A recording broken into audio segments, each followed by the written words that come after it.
मैंने बहुत बार इस मंच से बार बार ये बोला है कि आम आदमी पार्टी बीजेपी की बी टीम है। मैंने हमेशा इस बात को बोला है कि आम आदमी पार्टी के नेता एंटी नेशनल है, यहाँ तक भी मैंने बोला और बार बार बोला है। और अब साथ साथ में ये भी कहना चाहता हूँ कि इनको नाम आम आदमी पार्टी से अपना बदल करके अरबपतियों की पार्टी कर लेना चाहिए। दिल्ली का राज्यसभा का चुनाव जब 2017 में हो रहा था, नवंबर 2017 के अंदर मेरे पास में, इनके बाद में राज्यसभा के सांसद बने एक नेता आए मेरे पास में, और वो हमारे ट्रेडर्स कांग्रेस के अध्यक्ष थे। उनको मैंने ट्रेडर्स कांग्रेस का अध्यक्ष बनाया, सुशील गुप्ता जी। जब वो मेरे पास में आए, ट्रेडर्स कांग्रेस का अध्यक्ष उनको मैंने बनाया, तो उन्होंने नवंबर 2017 में कहा कि माखन जी मैं इस्तीफा देना चाहता हूँ। तो मैंने कहा क्यों इस्तीफा देना चाहते हो, आप बताओ क्या मदद आपको चाहिए। आपको अभी मैंने पीसीसी का डेलीगेट भी बनाया, आपको पिछली बार असेंबली की टिकट भी दी, फिर आप क्यों नाराज हो।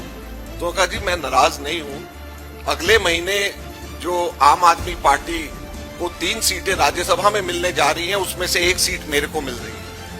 कांग्रेस में थे, तो मैंने कहा अरे आप क्या बात करते हो, आपको कैसे सीट दे देंगे। मैंने कहा वहां पर तो आशुतोष लाइन लगाए हुए बैठे हैं, उनको मिलना चाहिए। अगर वैश्य समाज से किसी को मिलना है, वहां पर कुमार विश्वास कभी सबसे पहले उन्होंने उनकी जिंदाबाद करी थी, उनको मिलेगा। स्वाति मालीवाल है वहां पे, उनको मिलेगा, आपको कैसे देंगे। तो उन्होंने कहा नहीं, मेरी बात हो गई है, मेरी सेटिंग हो गई है, मेरे को ही मिलेगी राज्यसभा। तो मैंने कहा कि लाला जी ध्यान रखो, आप बयाना व्याना मत दे आना। तो उन्होंने कहा नहीं, मेरी पूरी सेटिंग हो गई है, टॉप लीडरों से बात हो गई है और मुझे ही राज्यसभा मिलेगी। मैंने कहा अगर आपको राज्यसभा दे दी तो उनकी पार्टी टूट जाएगी। तो उन्होंने कहा भाई साहब उसमें क्या नुकसान है, आपको तो फायदा ही है, पार्टी टूट जाएगी, मुझे जाने दो, मुझे क्यों रोक रहे हो, उनकी पार्टी टूट जाएगी। वो मन बना करके आए थे, तय करके आए थे। वो राज्यसभा 1 महीने बाद कांग्रेस से छोड़ने के बाद उनको मिल गई।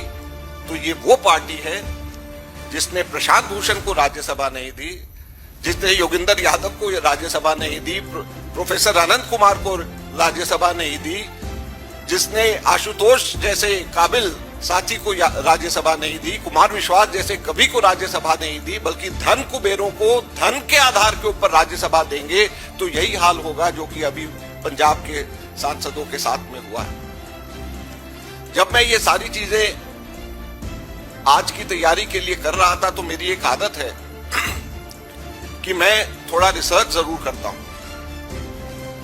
तो मैंने कहा कि ये जो धन कुबेरों को टिकट दी गई है, इसकी कोई क्वांटिफाई करना चाहिए। इसको कल मैं प्रेस कॉन्फ्रेंस में जा रहा हूं, तो इसको कुछ आंकड़ों के साथ तो मेरे को बोलना चाहिए। तो मैंने कहा कि इन सबके एफिडेविट निकालते हैं जो ये सातों गए हैं, और देखते हैं कि इनकी टोटल कुल नेटवर्थ कितनी है। इन्होंने एफिडेविट के अंदर डाला है, और आप साथियों हैरान होंगे, जो मैं आंकड़े आपको बताऊंगा वो चौंकाने वाले।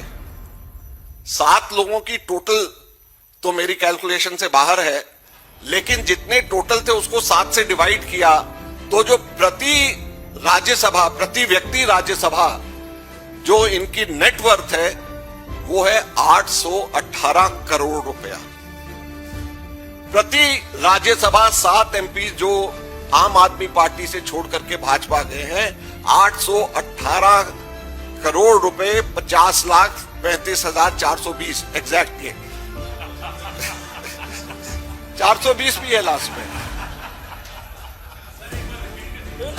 818 करोड़ 50,35,420 रुपया, ये औसत प्रति राज्यसभा एमपी की जो आम आदमी पार्टी से भाजपा के अंदर गया है, वो उसकी औसत है।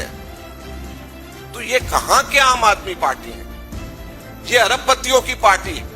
जब टिकट पैसे और धन कुबेरों को उसके आधार पर मिलता है, तो ये किस तरीके से ये कह सकते हैं कि हम आम आदमी की पार्टी।